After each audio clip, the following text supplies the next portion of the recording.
Sí, buenas noches, muchas gracias por la presentación y disculpa por el atraso. Es un placer muy grande estar acá con ustedes. Yo voy a hablar la lengua del Mercosur, que es portuñol. Sí, yo soy productor y esta foto es de mi finca.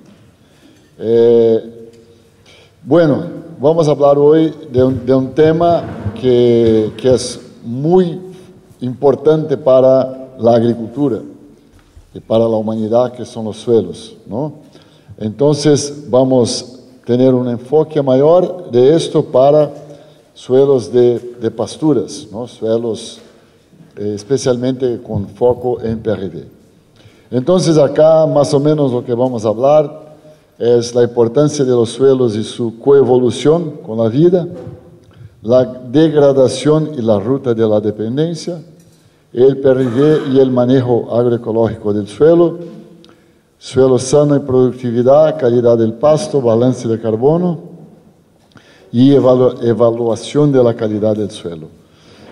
Vamos a ver si conseguimos cumplir todo esto en más o menos una hora y hasta qué horas vamos. 20:30, más o menos, 20. Sí, bueno, sí. ¿Está bien? Claro. Entonces, la importancia de los suelos para la humanidad. De ahí se extraen todas las riquezas terrestres del suelo, ¿no? De ahí se produce la mayor parte de los alimentos. Y de ahí viene la vida, la fotosíntesis. De ahí se tiene el mayor reservorio terrestre de carbono. Se habla mucho del efecto invernadero, de los gases de efecto invernadero, del calentamiento global, todo esto. Esto es por una emisión de carbono mayor que el secuestro de carbono, porque el carbono tiene un ciclo en el planeta, ¿no? Que ha sido durante miles de años estabilizado, pero más recientemente, en los últimos 150 años más o menos, ha aumentado todos los años la emisión de carbono mayor que el secuestro de carbono. Así que el balance de carbono está desbalanceado. Y los suelos son el mayor reservorio terrestre de carbono después del mar. Entonces es muy importante el suelo, mantener los suelos. La superficie terrestre total del planeta son 13.000 millones de hectáreas o 130 millones de kilómetros cuadrados. De esta área, más o menos 38% está siendo utilizada para la agricultura. Qué bueno, gracias. Para la agricultura.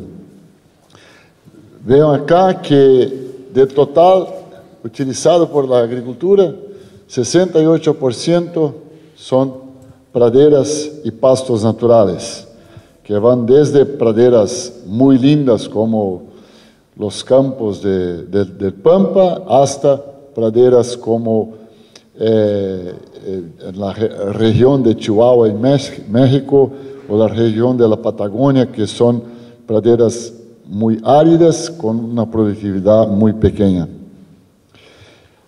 Yo gustaría de hacer una muy breve reflexión acá con ustedes, porque, claro, esto no es mi especialidad, ¿no? Pero traer alguna información para que hacemos una reflexión de la importancia de los procesos de la naturaleza. Entonces, hace más o menos 3.000 millones de años, 3 billones de años más o menos, no había vida en el planeta. Había un planeta sin vida. Sin embargo, había el mar, había rocas y no había vida. Entonces la vida empezó en el mar. Y empezó con cianobacterias, que son las algas verde azuladas. ¿Y por qué empezaron en el mar? Porque fuera del mar no había posibilidad de vida que todo se quemaba por los rayos solares, por los rayos ultravioletas. Entonces, esta vida en el mar empezó a producir fotosíntesis. Y la fotosíntesis tiene como uno de los principales resultados la liberación de oxígeno. Y entonces el oxígeno de la atmósfera va aumentando a los años. Y demoró 3 billones de años para que la atmósfera terrestre tuviera un nivel de oxígeno, más o menos por acá, de 20%, que sí se formara la camada de ozono. La camada de ozono que impide que los rayos ultravioletas quemen las cosas. Entonces, ahí empieza la posibilidad de haber vida en la Tierra. El oxígeno de la atmósfera y esenciales para los procesos de decomposición y ciclo de nutrientes, un papel clave en todos los ecosistemas. La capa protectora de ozono solo ocurrió hace 500 millones de años. Y ahí empezó la vida en la Tierra. Primero la vida vegetal, de vegetales, después, primero en verdad empezó en el mar la vida animal, antes de empezar en la Tierra cualquier tipo de vida. Entonces, quiero llamar la atención para la importancia de esta coevolución, que es el resultado de muchos millones de años. Y fue exactamente la vida que surgió en el mar que propició la vida en la tierra.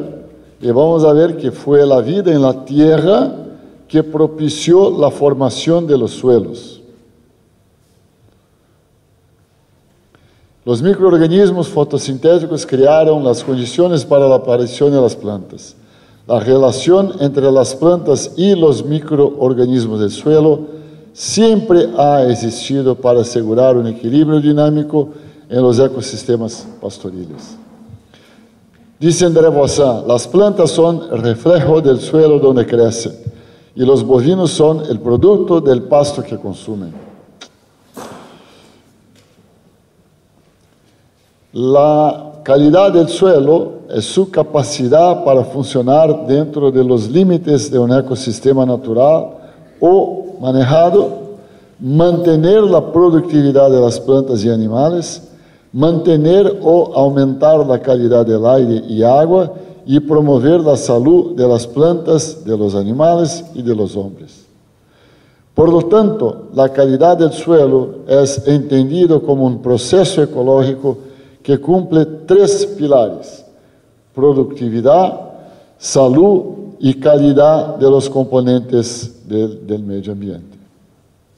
Entonces, el suelo tiene que cumplir esto: productividad, claro, salud y calidad de los componentes del medio ambiente.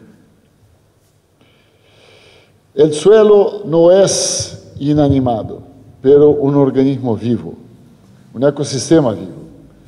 Minerales, plantas y organismos del suelo componen una red de relaciones que interactúan entre sí, promoviendo la actividad y el funcionamiento del suelo.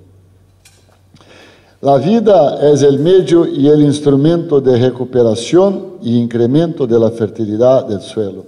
La materia orgánica es el catalizador de la vida del suelo. Y la materia orgánica tiene muchas funciones muy importantes. ¿Qué pasó?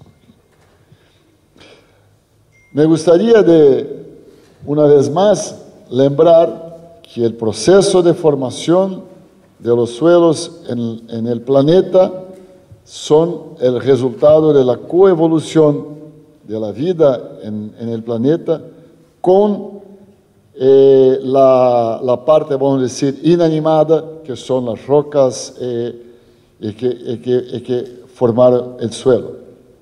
La materia orgánica tiene mucha importancia. Primero, por su efecto esponja. Absorción y retención de agua hace hasta 10 veces su peso. No es por acaso que ustedes observan por ahí que durante la sequía que ha habido, las partes más verdes son las partes donde hay más materia orgánica.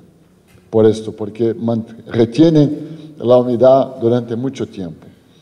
Tiene resiliencia, protege de la compactación, ¿no? También funciona con más, evitando que haga compactación. Tiene una alta capacidad de cambio de cations y es el principal reservorio terrestre de carbono. Mejora la estructura del suelo y controla la erosión. Entonces, la materia orgánica en el suelo es preciosa y debemos procurar mantenerla lo más posible. La materia orgánica está directamente relacionada con la biocenosis del suelo. ¿Qué es la biocenosis del suelo? Es el proceso, vamos a ver en la próxima diapositiva, el proceso de vida del suelo, ¿no? Y la bosta y la lombriz son aspectos muy importantes en el suelo para mantener la fertilidad del suelo.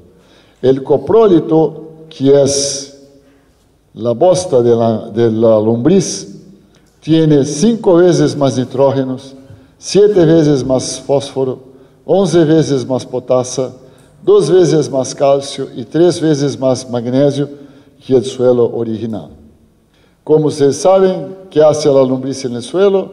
La lombriz en el suelo come suelo junto con la, ¿cómo es la palabra en español? Hojarasca. Y la, vamos a decir, mineralizan la materia orgánica y tiene como resultado un material mucho más fértil que el suelo original. Entonces, la biocenosis del suelo de pasto se puede definir así: el conjunto de organismos que viven en y sobre el suelo forman siempre una biocenosis. Entonces, tanto la vida aérea, animales y plantas influyen en la vida del suelo, ya que ésta, interactuando con la materia orgánica disponible, influye en los pastos y consecuentemente en el ganado.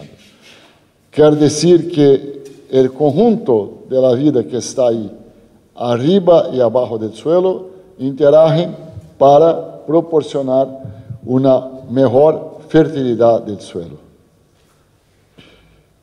Esto es un ejemplo de lo que pasa con los suelos del planeta, ¿no? Entonces, aquí tenemos una floresta, vamos a decir, original, la vegetación nativa, y acá hay porosidad, capilaridad, buena estructura para la vida aerobia y anaerobia. Entonces, el suelo está formado por macroagregados. Quiere decir, tiene una estructura que si uno saca, está con agregados grandes, ¿no? Con una buena estructura poco compactada. Cuando se hace la conversión para uso agrícola, la primera cosa que se hace, preparo convencional. Entonces, labranza, desagregación del suelo. Los macroagregados se tornan microagregados. Perda del carbono y de nutrientes. Entonces, aquí se ve los macroagregados y los microagregados. Diferentes tamaños, ¿no? Y ahí cuando se hace la transición para el sistema de siembra directa, sin labranza, ¿no? Nuevamente se tiene la agregación del suelo. Y ahí el tamaño de los microagregados empieza a aumentar con el tiempo y con la diversidad de especies se tiene nuevamente los agregados grandes. Entonces, es un proceso que está aquí ilustrado. Primero, con la conversión para uso agrícola convencional, hay una desestructuración del suelo y después, en la transición para la siembra directa, hay una reestructuración del suelo y de su fertilidad. Bueno, uno de los aspectos que es directamente afectado por ese proceso de preparo convencional y desagregación del suelo es el ciclo del etileno. Básicamente, esto es las interacciones microbianas en el suelo, ¿no?, que juegan un papel clave de las enfermedades de las plantas, la renovación de la materia orgánica, el reciclaje, todo esto. Hay un proceso donde hay en los espacios vacíos del suelo, los microorganismos trabajan y cuando están en actividad hacen una liberación, o quiero decir, un consumo muy grande de oxígeno que está ahí en el suelo, dentro del suelo. Y cuando esto pasa,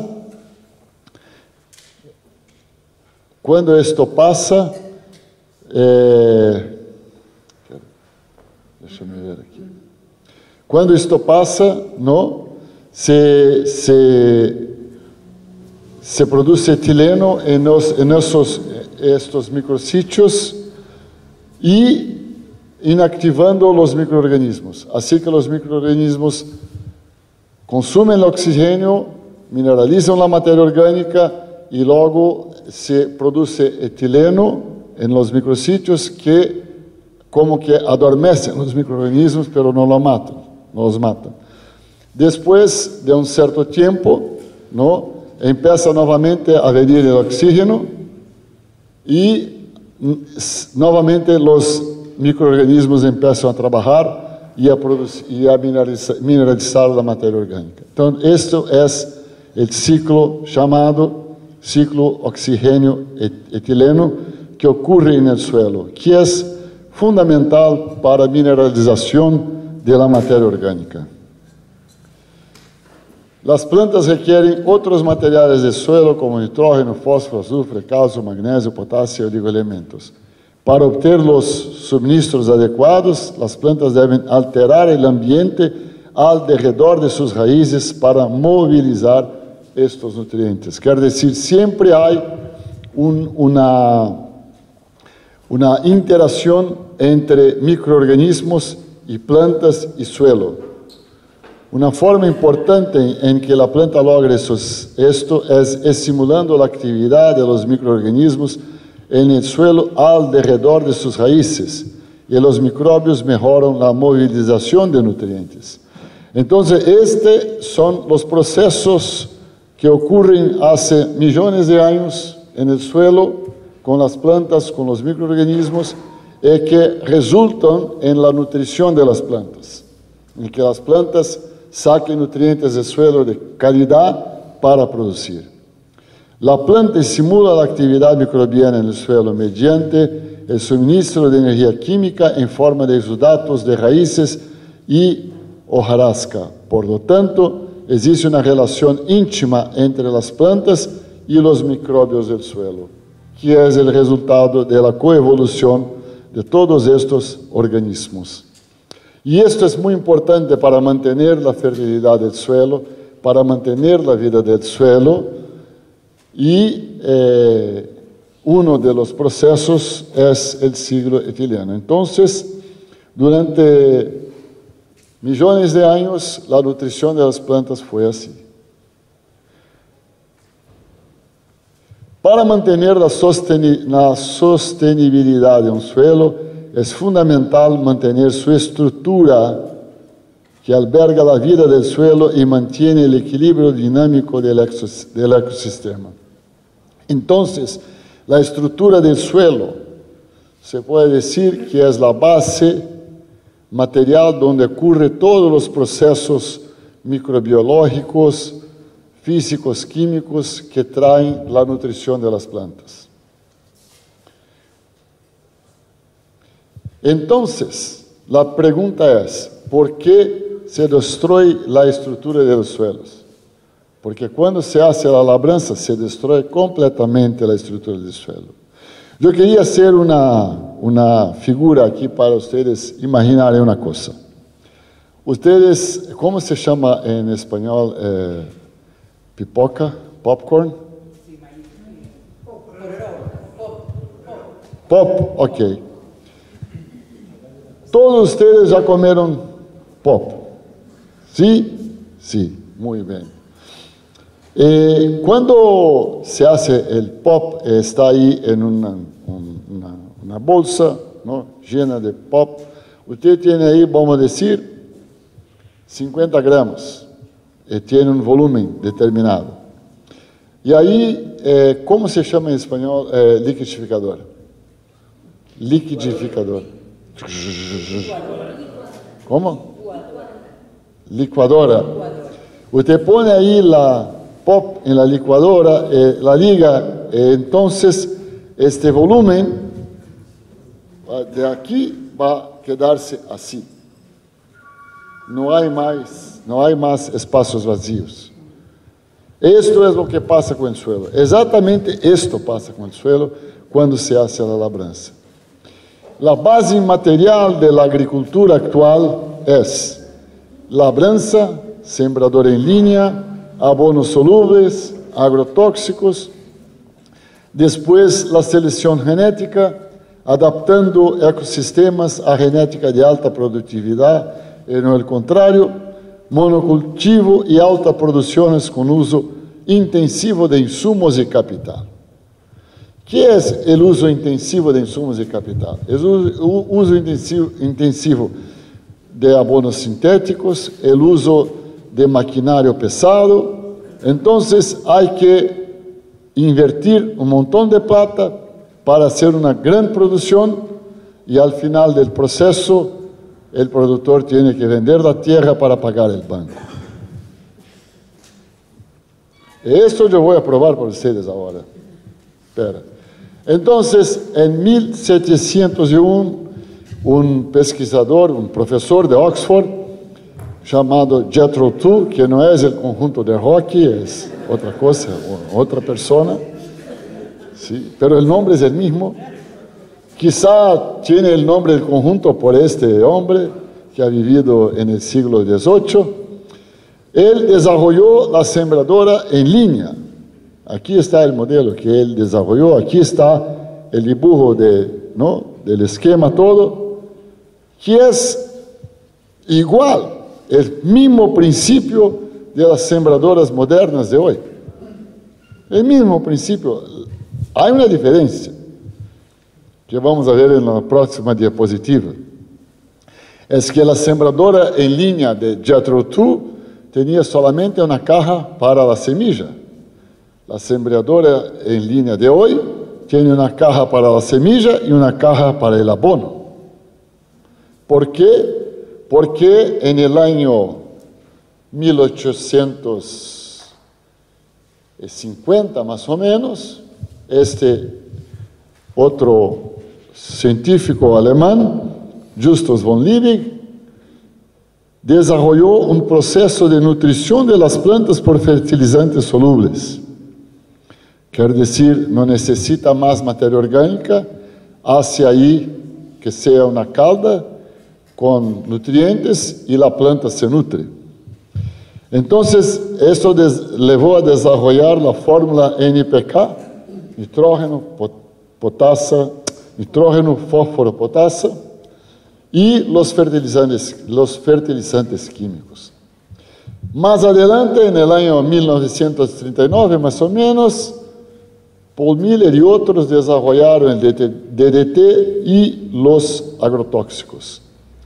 Todos los agrotóxicos son resultado de lo que no ha sido utilizado en la Segunda Guerra Mundial. Lo que no utilizaron, ¿qué hacemos con esto ahora? Ya que no tenemos más que matar gente, bueno, vamos a matar el ambiente, pronto. Y aquí tenemos el proceso de hoy. Adaptar el ecosistema al monocultivo. Se destruye la vegetación original, se hace labranza, incluso esto para hacer el plantío de pinos, ¿no? Y aquí un monocultivo de trigo en Brasil, sur de Brasil.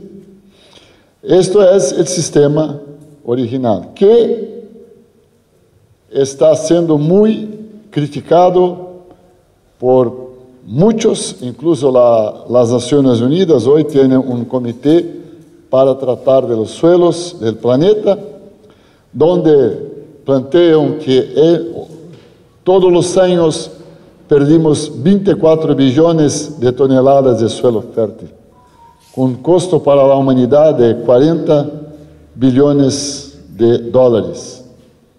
Y proponen como alternativa, las soluciones, un manejo sustentable de la tierra, restauración, regeneración de ecosistemas y con prácticas sustentables, que nada más son las prácticas, lo que nosotros hemos planteado a ustedes también.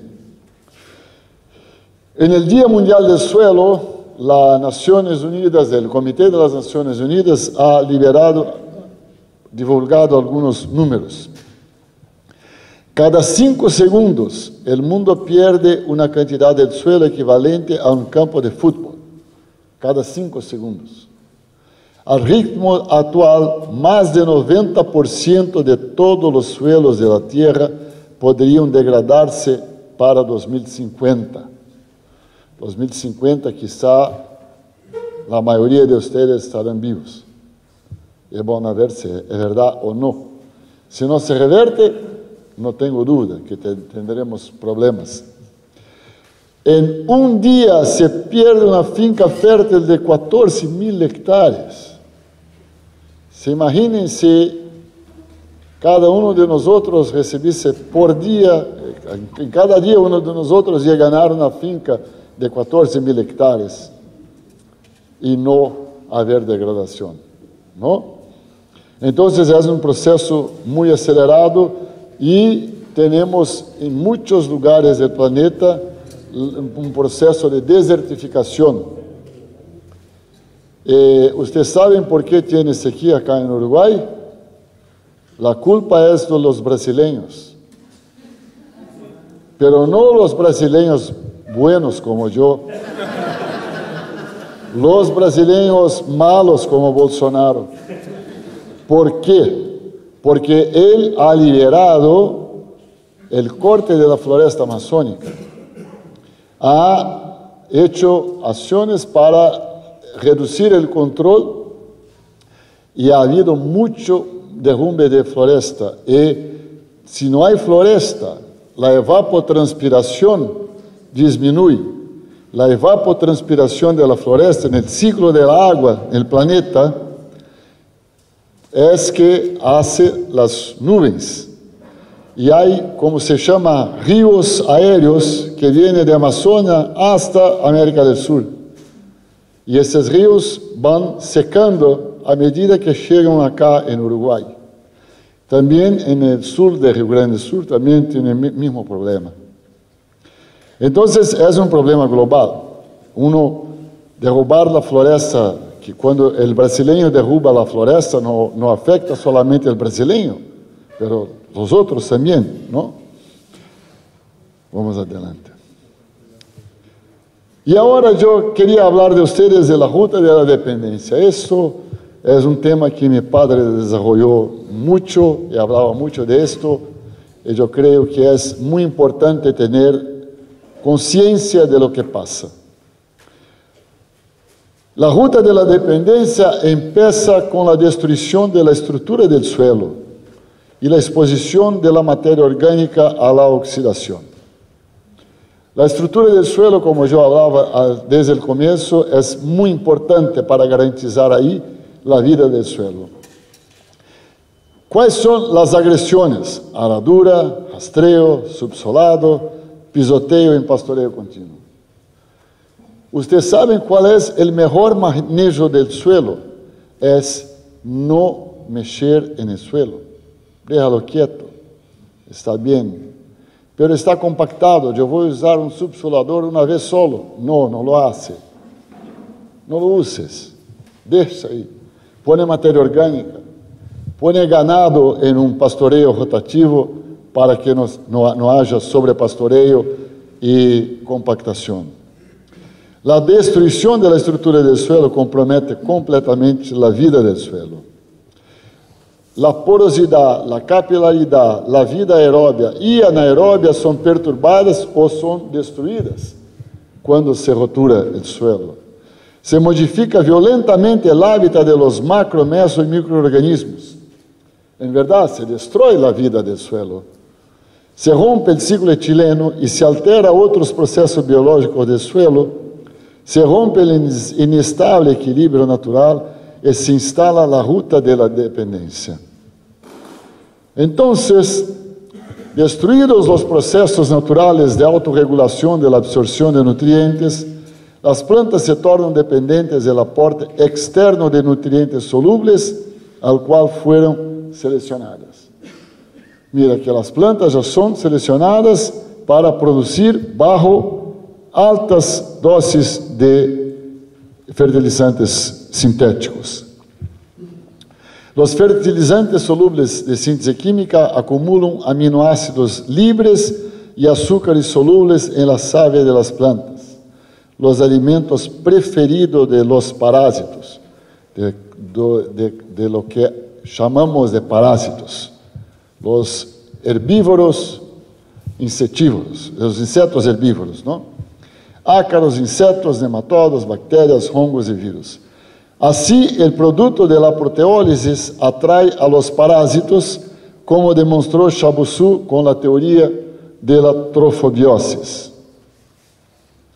Los parásitos, entonces lo que pasa es que la absorción de la planta de una gran cantidad de nitrógeno hace con que en el tejido vegetal no tenga más una cantidad importante de proteína, pero sí formas de nitrato no proteico. Y estas formas de nitrógeno no proteico, los insectos los absorben con mucho más facilidad. Y por eso procuran las plantas. Los parásitos, entonces, son combatidos con los agroquímicos, también de síntesis química, y también sustancias extrañas de la naturaleza, que también estimulan la proteólisis, agravando el cuadro. Se establece así la ruta de la dependencia: erosión en el suelo, pérdida de la materia orgánica del suelo, costos cada vez más altos, maquinarias más caras, contaminación ambiental y la materia orgánica, principal reservorio de carbono en la superficie terrestre, se oxida en un proceso que es el inverso, la emisión de carbono a la atmósfera. Entonces, esto es, en verdad, como se dice, una trampa, puede ser un trapo, una armadilha.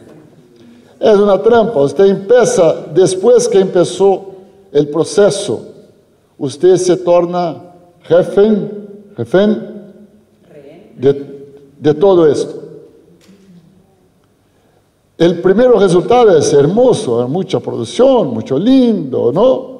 Pero a lo largo del tiempo hay una degradación continua de los suelos. Quien dice eso no soy yo, son las Naciones Unidas. Ellos están preocupados que no habrá suelo en 2050.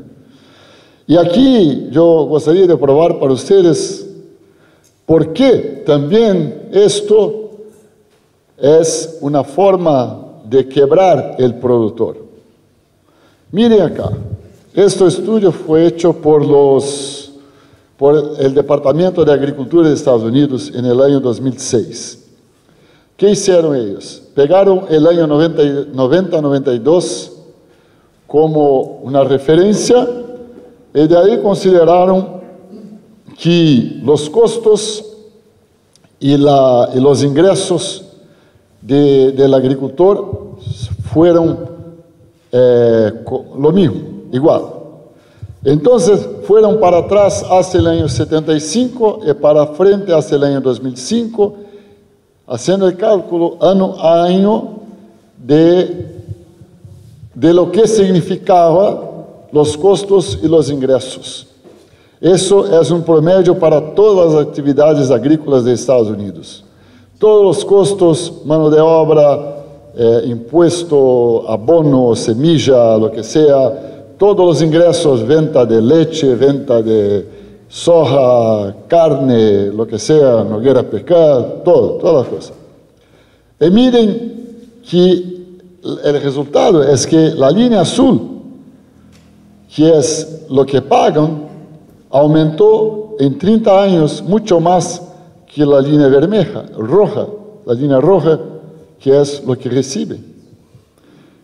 ¿Qué quiere decir esto? Quiere decir que el resultado económico de la agricultura es quebrar el productor. ¿Cómo que el productor va a vivir si sus costos son mayores que sus ingresos? Esto es un promedio, una serie histórica. ¿Por qué esto? Porque es un proceso dependiente de insumos y de capital. Entonces, se compra. Yo no sé acá en Uruguay, pero puedo utilizar el ejemplo de Brasil.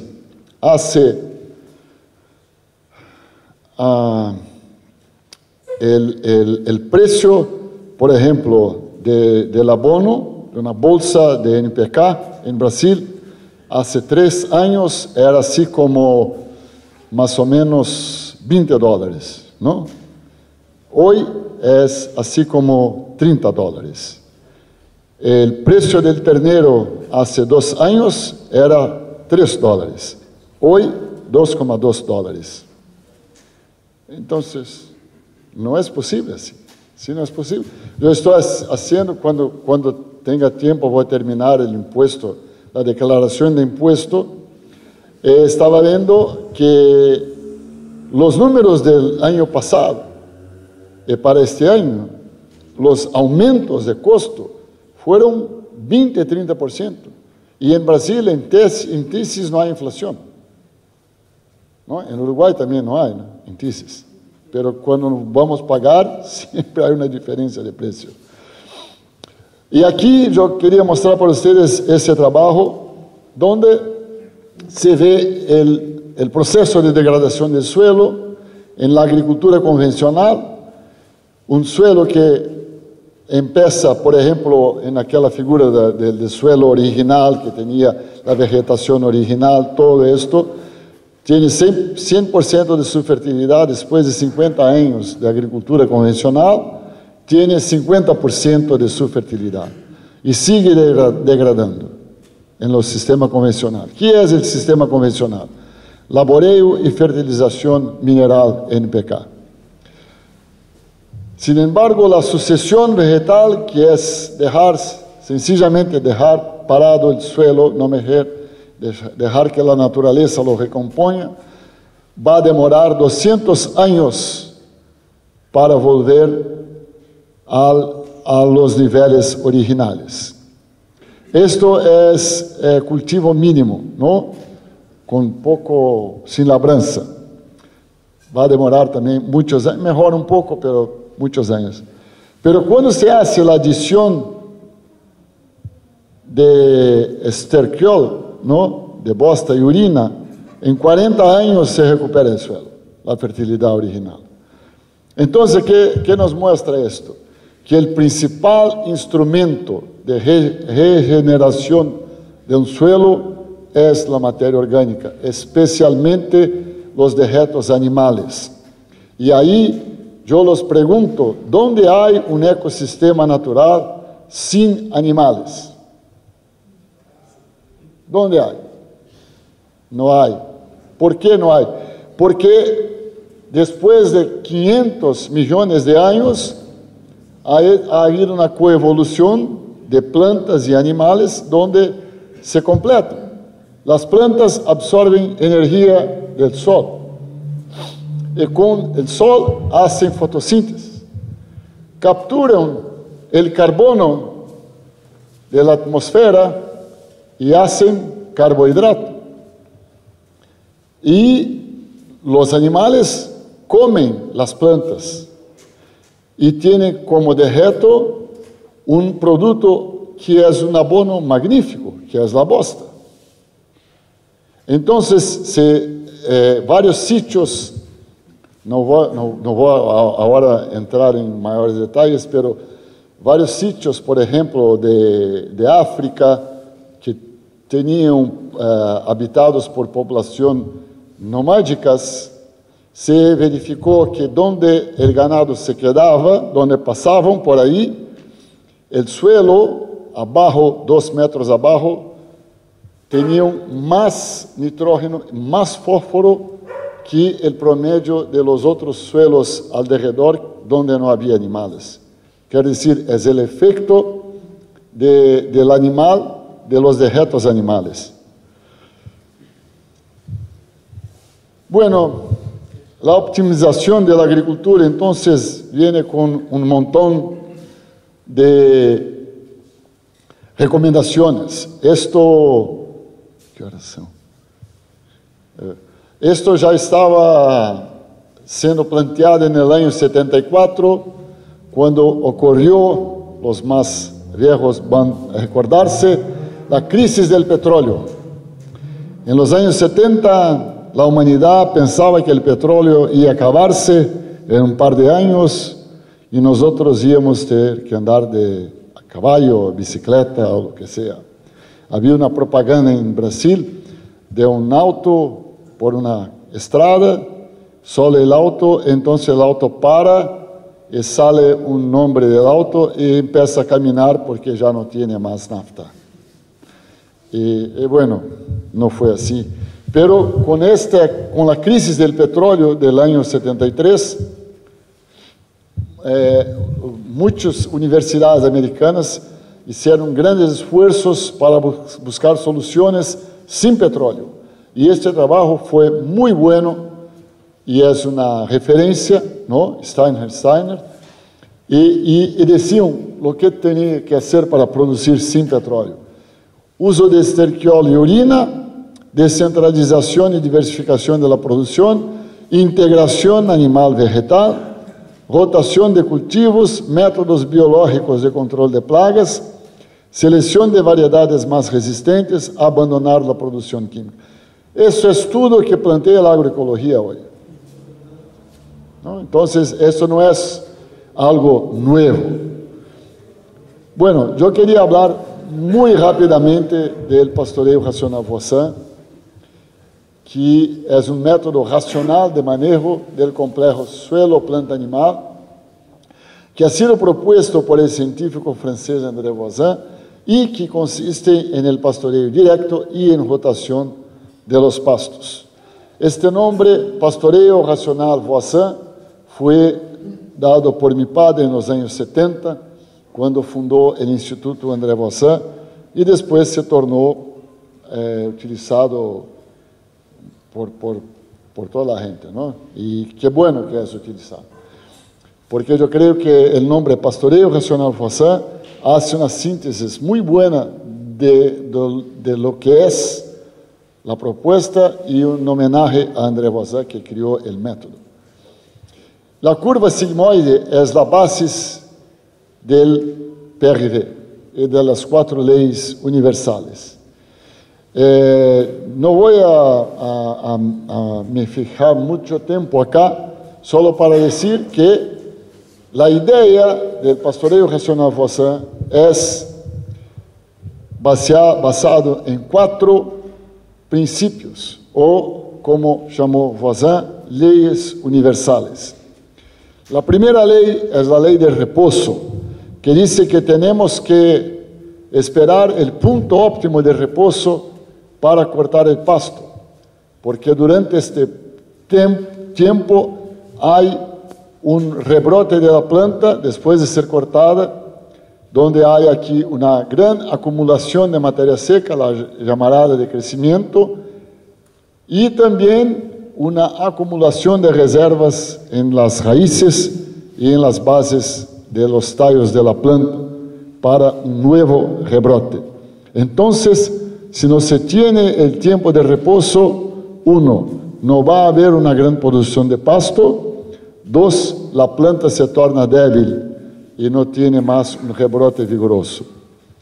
Y el tiempo óptimo de reposo está aquí en este momento, donde la aceleración de la curva es igual a cero. Quiere decir, hasta acá el crecimiento es con aceleración positiva. De aquí adelante la aceleración está negativa.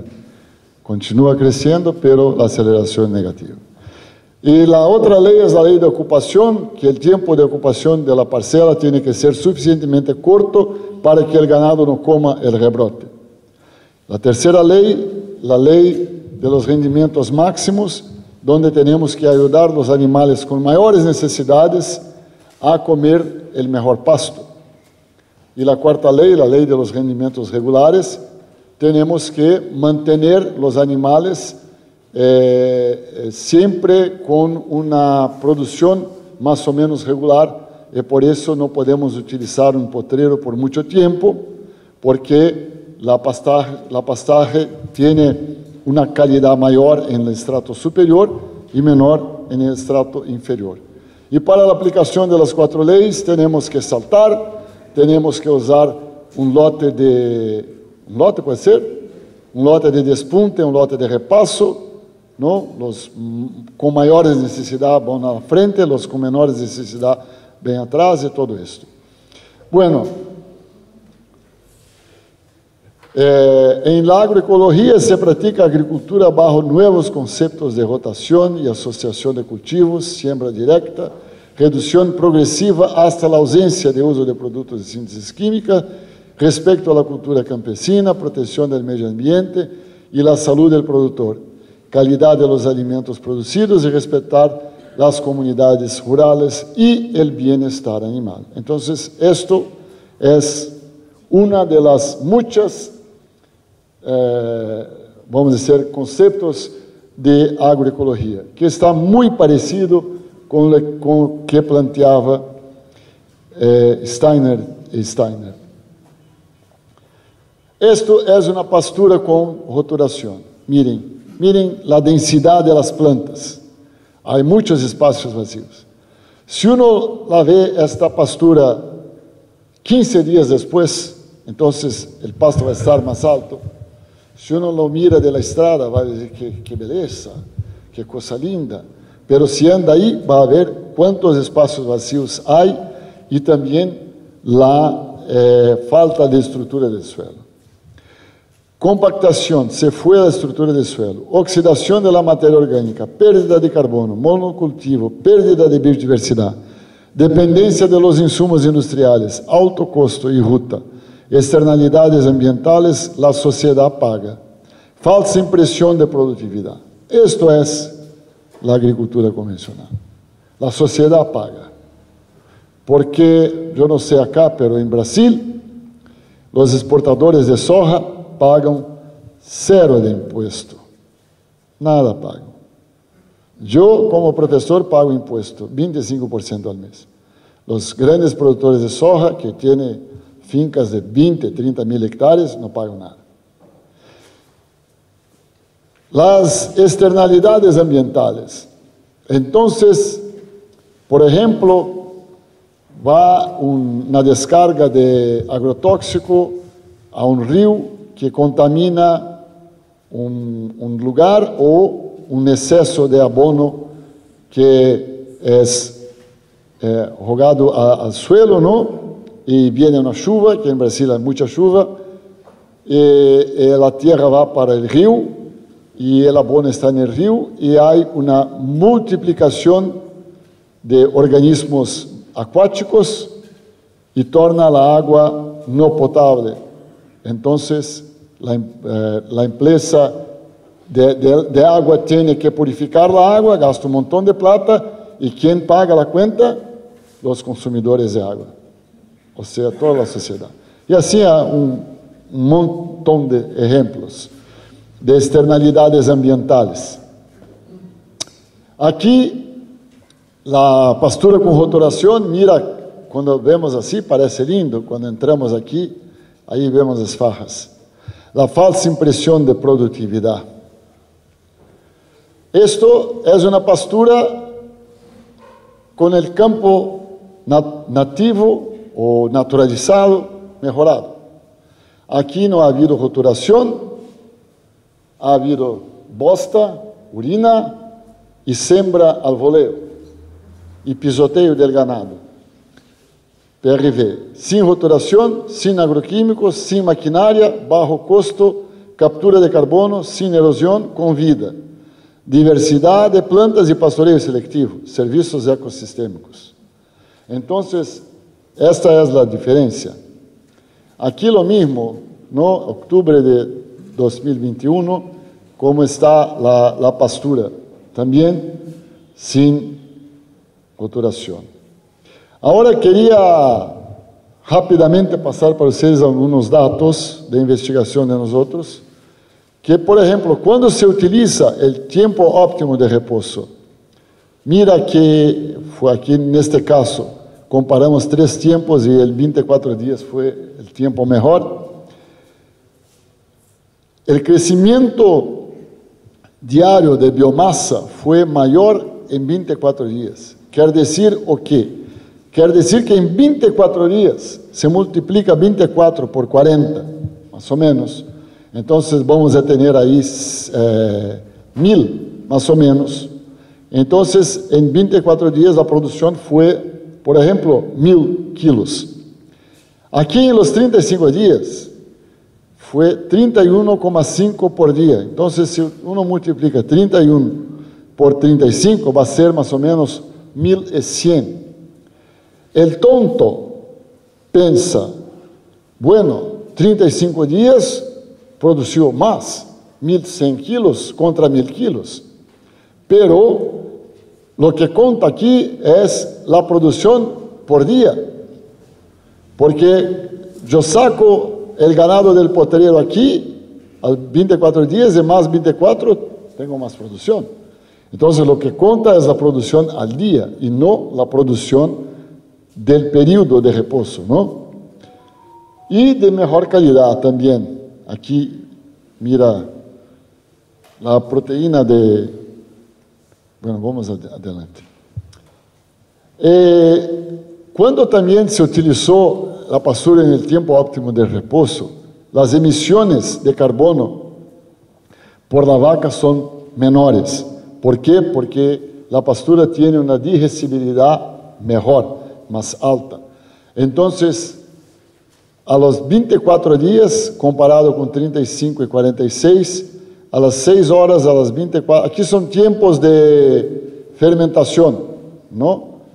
Pero lo importante es que siempre a los 24 días es menor, significativamente menor que a 35 y 46 días. ¿Qué es esto? Es la producción de metano. Entonces, la producción de metano de la vaca, cuando el pasto está cortado en el tiempo óptimo de reposo, es menor do que cuando come pasto pasado. Aqui, eu vou pular esse.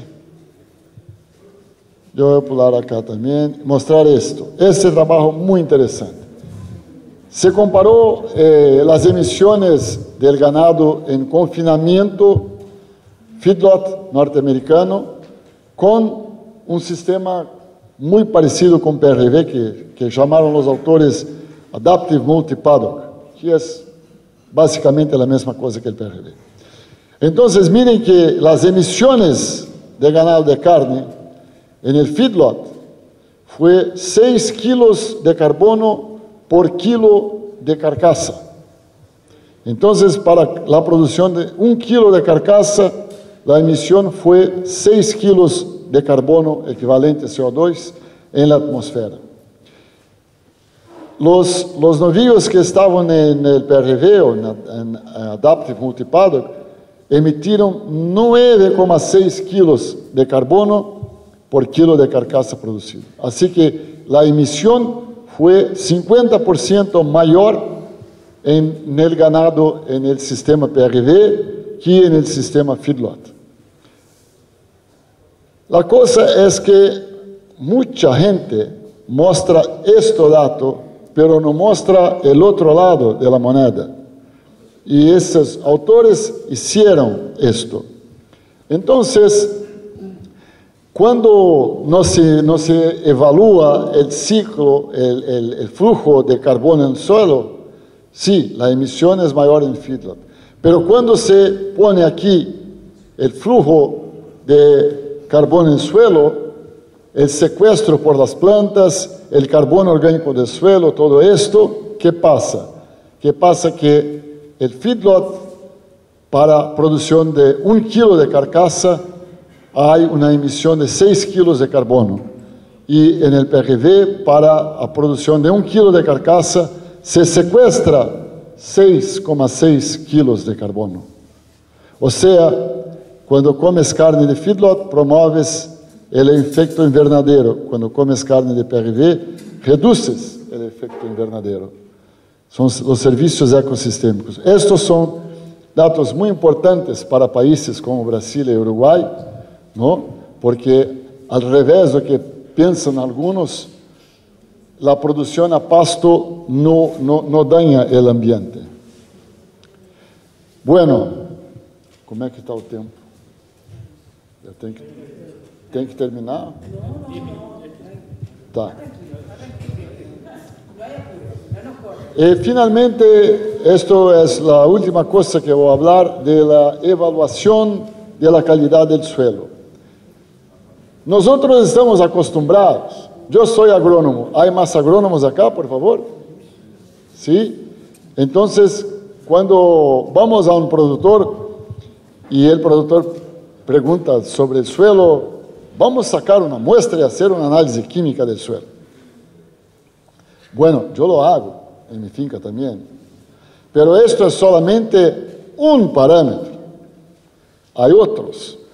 La evaluación del suelo tiene que ser sistémica, tiene que ver todos los aspectos. Entonces, esto es una evaluación de 4 suelos.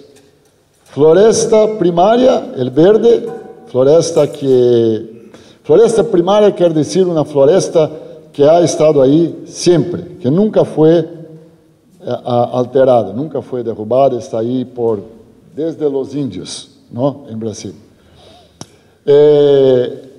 PRV a pleno sol, quiere decir PRV sin sombra. El azul, PRV con núcleo de vegetación arbórea, con algunos árboles. El rojo, pomar, uva, sí, uva. Y amora, la pequeñita así. Más o menos, es negra, muy saborosa. Entonces acá, por ejemplo, en materia orgánica, evaluaron la materia orgánica del suelo. La floresta tenía más, después el PRV con vegetación arbórea, después el PRV a pleno sol, después el pomar. Enraizamiento, las raíces, cómo están las raíces, profundidad, todo esto, también mejor en la floresta, después el PRV con sombra, después el PRV pleno sol, la peor está en el pomar. Estructura del suelo, los macroagregados, microagregados, mejor en la floresta, después PRV, igual los dos PRV y después el pomar. Compactación, lo mismo, mejor en la floresta, peor en el pomar. Erosión, también mejor en la floresta y en el PRV, aquí casi igual, ¿no? Y la actividad biológica también mejor en floresta y PRV con sombra. Entonces, esto es una evaluación totalmente distinta de sencillamente ir ahí, sacar una muestra de suelo y mandar al laboratorio. Y aquí entonces ellos, es un grupo de profesores de mi universidad que hace ese trabajo. Y miren aquí un suelo de manejo convencional, 50 centímetros, un perfil de suelo, como se dice. Miren qué belleza las raíces acá. ¿No ven las raíces? Tienen que poner óculos para ver las raíces. Y aquí un suelo en PRV, mejoramiento del campo nativo sin uso de agroquímicos. Entonces aquí en los mismos 50 ya se ve que hay acá mucho más vida. La coloración del suelo está diferente. Entonces todo es diferente. Y aquí un trabajo hecho en el campo comparando el rojo, es una, ¿cómo se llama? Un cultivo con siembra directa convencional, ¿no? Sin roturación, y el negro es un PRV. Entonces, mire que la compactación está mejor en PRV, la estructura mejor también, la profundidad de la raíz también, materia orgánica, o sea, todo está mejor. Entonces, este suelo, que es el suelo negro, tiene una calidad mucho mejor, una resiliencia mejor y mucho más vida ahí do que el otro suelo. Y finalmente me gustaría de mostrar para ustedes la análisis del suelo de la finca de mi padre. Entonces, él, cuando compró la finca en el año 1959, era un agrónomo muy joven, que creía en toda la agronomía como era, y sacó muestras de suelo, mandó analizar. Claro, hay que considerar que el análisis de suelo en el año 1959 tenía mucho menos precisión que en los años 90. Pero vemos acá que empezó con un teor de materia orgánica de 0,2%. En el año 93 hizo otro análisis, el PRV empezó acá en el año 65. En el año 93 tenía 1,5% de materia orgánica. El fósforo solúvel, 16 en el año 93 contra 1 en el año 59. Y la potasa también mayor. Pero en el año 99 comparó el suelo de su finca con el vecino, que no hacía PRV, que hacía el manejo convencional de pastura. Materia orgánica 1,4 contra 0,8. Fósforo 28,2 contra 2,3. El fósforo total, porque acá es el fósforo soluble, 100 y aquí trazos. Y la potasa, sí, esta fue mayor en el vecino, probablemente por uso de abono. Entonces, esto es el hecho, ¿no? No es la teoría, es el hecho. Cuando se compara, sin duda, con el PRV, con el manejo, con la adición sistemática de bosta y de orina y el correcto manejo de la pastura, se logra un suelo de mejor calidad. Bueno, señores y señoras, preguntas.